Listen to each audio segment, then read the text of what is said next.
பழம்பெரும் நடிகை சரோஜா தேவி அவர்கள் இப்போ காலமாகி இருக்காங்க. அந்த செய்தி தான் மிகப்பெரிய அதிர்ச்சியை ஏற்படுத்தி இருக்கு அப்படின்னு சொல்லணுங்க.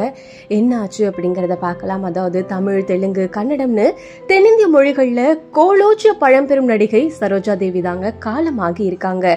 நடிகை சரோஜா தேவி கடந்த 1938 ஜனவரி 7 பிறந்திருக்காங்க. 17 வயதிலேயே திரைப்படத்துறையில அறிமுகமான இவங்க தன்னோட அற்புதமான நடிப்பால ரசிகர்களோட ஃபேவரட் ஹீரோயினா மாறினாங்க. 1955 மகாகவி காளிதாசா திரைப்படத்தின் மூலமா திரை உலகில காலடி எடுத்து வச்ச இவங்க அபிநய சரஸ்வதி அப்படின்ற பட்டமும் இவங்களுக்கு இருக்குது. இவங்களுக்கு கடந்த 2008 இந்திய அரசு கிட்ட இருந்து வாழ்நாள் சாதனையாளர் விருதும், 1969 பத்மஸ்ரீ விருதும், 1992 பத்மபூஷன் விருதும் வழங்கப்பட்டிருக்கு.